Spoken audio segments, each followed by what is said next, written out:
Sveicināti! Šodien mūs gaida ārkārtīgi interesanta saruna. Tās tēma – fenotipoloģija.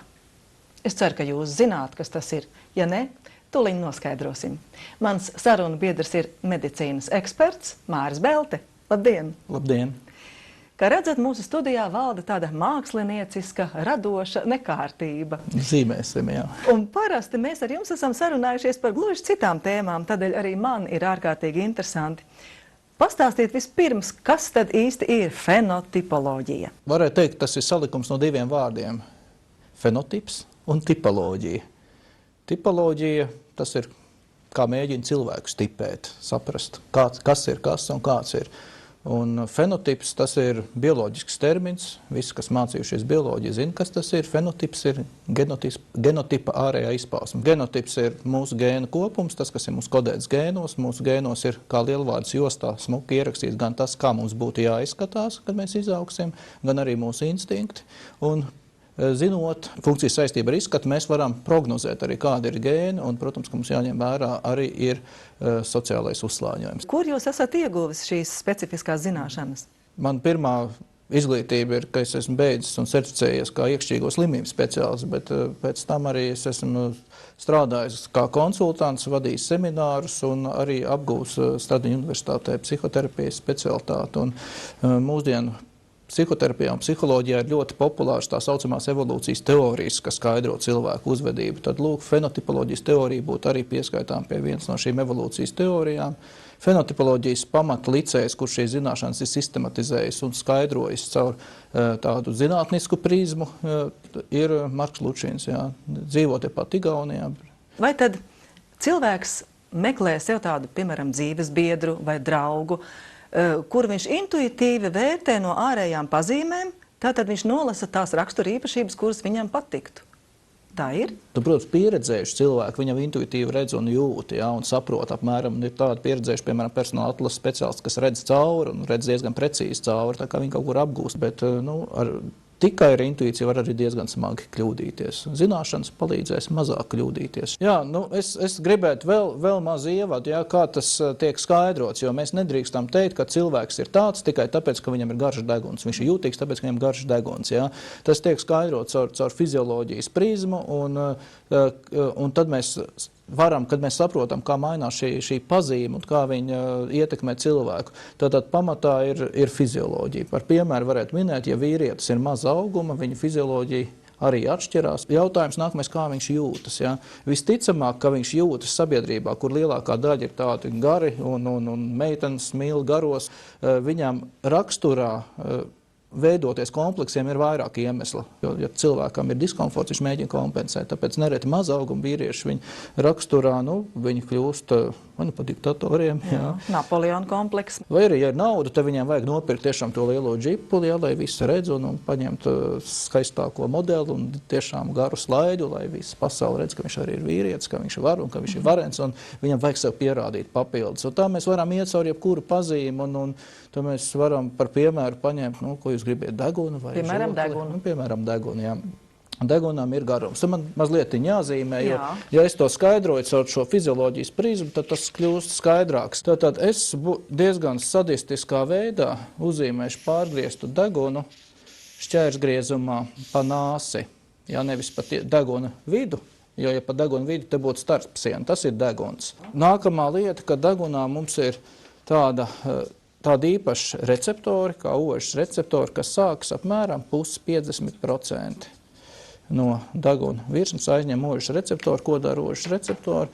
Mēs elpojam, mums nāk dažādas smakas molekulas, smakas vai smaržas, un viņi uztver šo smaku un signālu, jau ķīmisko signālu pārveido elektrosignālo sūtu smadzenēm, kur analizē. Ja? Tātad tagad mēs ņemsim pazīmi garu degunu. Deguns var būt garš, var būt īss, un ja mēs nevaram saprast, vai viņš ir garš vai īss, tad ir vidējs. Jā? Tad arī raksturā kaut kas būs vidējs. Tagad es uzzīmēšu ļoti īsu degunu. Sakiet, lūdzu, kā jūs domājat, gaisa plūsmas ātrums īsā vai garā degunā atšķiras, vai būs vienāds? Ātrums? Jā, ātrums varētu arī neatšķirties. Taisnība, lielākā daļa cilvēki iekrīt, jā? Bet kaut kas atšķirsies. Bet kaut kas atšķirsies, atšķirās ceļš, jā? Jā. Ceļš, kas jānobrauc smakas molekulām, šeit ir ievērojami garāks. Šeit hop, un jau galā ir. Ceļš ir garāks, laiks līdz ar to ir ilgāks. Fizika atceramies, ātrums ir ceļš dalīts ar laiku. Tātad laiks, kamēr šis signāls, šis smaržu signāls uzkrājās, ir pakāpeniskāks, ilgāks garajā degunā. Līdz ar to gara deguna īpašnieki, viņi ir tādi cilvēki, kas vairāk dzīvo jūtās, sajūtās. Ja? Viņi, ja kaut ko dara, viņi ķer kaifu, viņi izbauda, viņi vienkārši dara. Ja?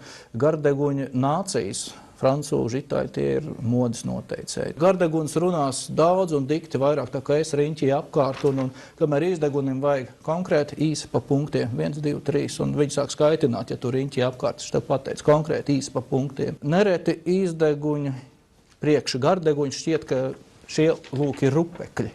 Tāpēc, ka viņi patiešo atļaujās pateikt. Tieši pateic. Gardegunim tas nav pieņemams, viņš var apvainoties. Ja? Emocijas gardeguņi biežāk apvainojas, bet labā ziņa, ka gardeguņi ir romantiskāki. Tā romantika arī būtu tas, kas raksturo gardeguņus. Nu, jā, un tad, protams, šo teoriju mēs varam pārbaudīt.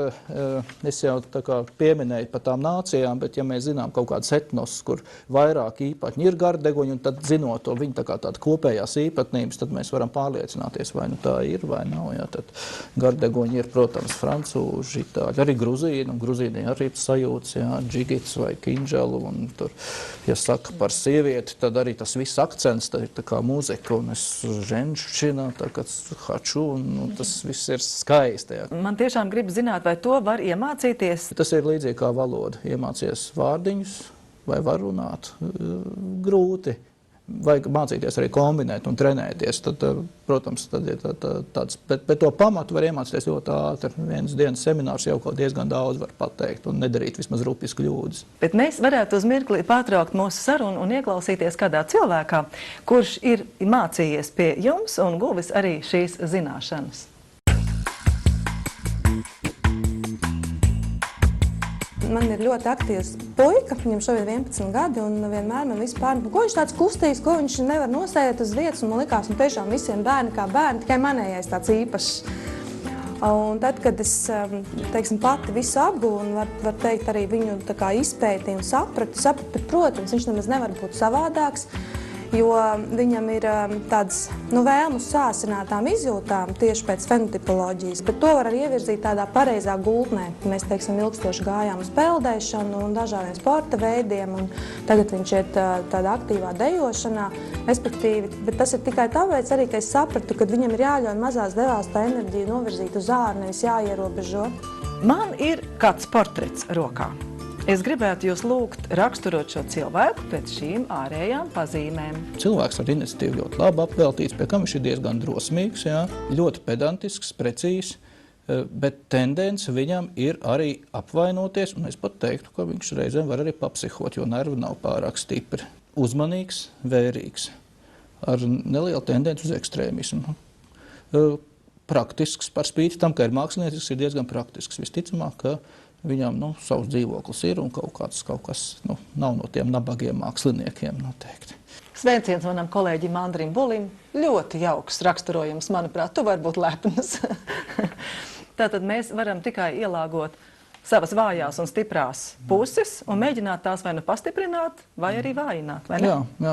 Jūs labi teicāt, vājās un stiprās, es teikšu, varbūt konstruktīvās vai varbūt kas netiek labi piemērots, jo teikt slikti vai labi mēs nedrīkstam. Mēs skatāmies, kādos apstākļos mēs nevērtējam, un tad mēs sevi iepazīstam tieši tā, un tad mēs arī varam kaut ko uzlabot, kaut ko pamainīt, kaut ko attīstīt, tas palīdz. Lūk, Māri, man šķiet, ka šīs zināšanas tiešām ikdienā ir noderīgas, un mēs varam aicināt arī cilvēkus mēģināt tās apgūt un pielietot savā dzīvē. Jā, droši nākiet uz semināriem, vai varat pieteikties arī uz individuālām konsultācijām pie manis. Laipni lūgti. Paldies par sarunu.